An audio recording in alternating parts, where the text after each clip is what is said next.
U.S. history, lesson 90. We're going to talk about trouble in Kansas as our country continues to divide. And the problem in Kansas, it all starts with this railroad line.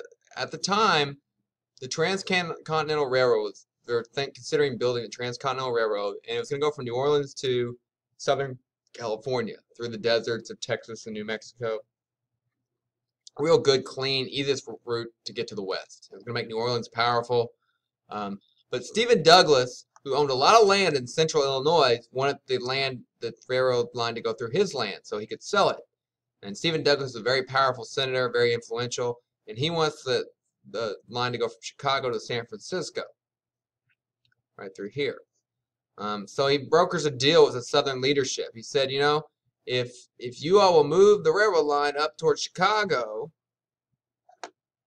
I will introduce a law that will perhaps give Kansas a chance to be a slave state. And that's where the whole thing got started. And it's kind of it shows you some of the corruption that goes on and was going on at that time to the government, as this was all for personal gain for Stephen Douglas. The Southerners didn't care that much about the railroad line. They much more cared about making Kansas a slave state. Now, Douglas couldn't make Kansas a slave state in his law, just say, you know, Kansas will now be a slave state. That would not have been popular or not have passed. But what he did do is he said, let's have popular sovereignty in Kansas and let the people vote and decide, which became very popular. You know, freedom, voting, always popular in America. And what he knew and what the Southerners knew, that Kansas was surrounded, most of the population around Kansas was in Missouri, which is a slave state, Arkansas, which is a slave state, Oklahoma, which is a slave territory, and that people from these territories would be moving into Kansas and voting and would probably vote for slavery. So out of that comes the Kansas and Nebraska Act, which divides Louisiana Purchase into two territories, the Nebraska Territory and the Kansas Territory, and they're going to have popular sovereignty, or a vote, to see if they're going to have slavery in these two territories. But it comes with unintended consequences. What will happen is some of the most extreme pro-slavery people will move into Kansas because they want to vote for slavery. And in return, some of the most extreme abolitionist people will move to Kansas because they want to vote for slavery. And so in the wild west of Kansas, everybody has guns. Everybody's moved out there. These two groups that hate each other are living side by side. And you can imagine the tension mounts and it grows. And both sides create their own government. And the state is divided. And eventually it spills over. In the attack of Lawrence, the pro-slavery people go into Lawrence, Kansas. They shoot up the place, Wild West style. I guess they didn't hit very many people, though, because they only killed one. They burned down some buildings. And that starts the process of bleeding Kansas. The abolitionists want revenge.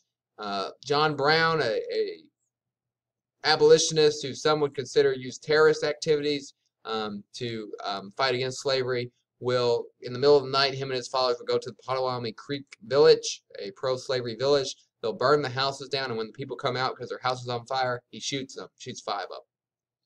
This starts a back-and-forth, revenge-based style civil war between the two sides, and 200 people are killed.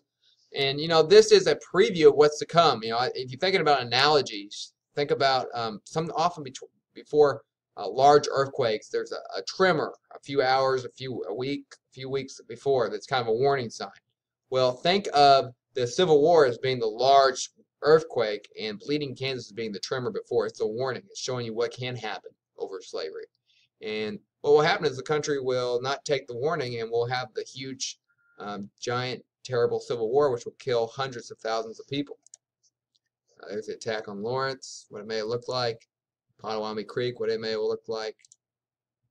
What can we learn from this? Well, you can't solve your problems using violence. You know, if you solve problems using violence, you're going to start a cycle of violence. We see that in our country all the time. Rival gangs, revenge killings between rival gangs in our cities. You know, famously the Hatfield McCoys in history. Back and forth revenge killings. We see it, unfortunately, in the Middle East and in Africa as ethnic groups and religious groups endlessly kill each other in revenge. It's much more effective, usually, and the world's transformational leaders, Gandhi, Martin Luther King Jr., Nelson Mandela, among others, have used peaceful means because that prevents the cycle of revenge and the violence continuing. Congress didn't listen to this or listen to that lesson.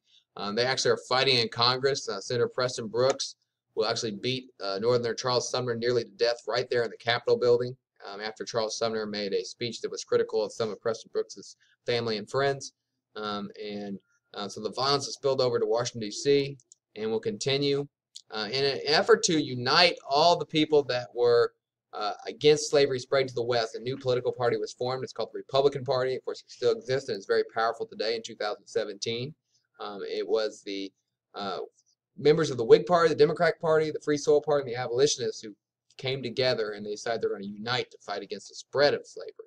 Not all of them agreed on whether slavery should be ended or not, but they've all agreed that slavery should not spread any further.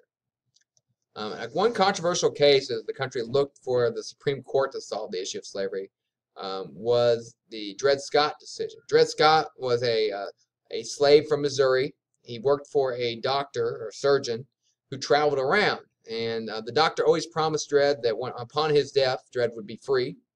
When the doctor died, that did not come true. The doctor's widow gave Dred to her brother and kept him as a slave.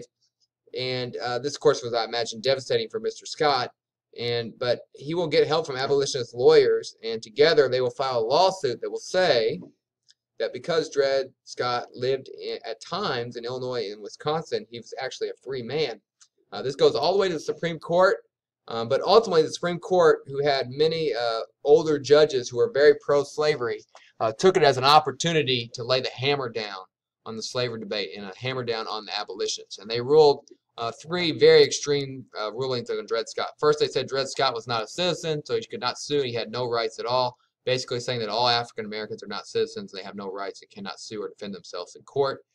That was devastating enough. But they also added to it, they said the Missouri Compromise is unconstitutional and that slavery can spread anywhere that it wants and anywhere the people want. And that was devastating to abolitionists as well. And then finally, it said slaves are property and should be treated as such. They have no rights. They can be traded, captured, sold in any way that their owners want them to be sold, anywhere they want to be sold or captured. This, of course, devastated and outraged the abolitionists and many Northerners, while the Southerners celebrated. But, of course, at this point, we're so far down the road in divide and sectionalism over slavery that the Northerners just aren't going to listen to it. And the Southerners aren't going to listen to anything the Northerners have to say. So the country is so divided, it doesn't have that huge of an impact. But it is shocking that the Supreme Court would have such an extreme anti-abolition ruling. A fast riser at this time was Abraham Lincoln. He was a yeoman farmer from Kentucky and Indiana. He'll move to Illinois, train himself to be a lawyer. Pretty amazing, no formal education, passes the Illinois bar exam, becomes a lawyer, and then decides to take on the great and powerful Stephen Douglas for the 1858 election for the U.S. Senate seat. And in kind of a shocking turn of events, Douglas, who usually destroyed his opponents and political opponents, Lincoln gave him everything he could handle in debates as they traveled around Illinois.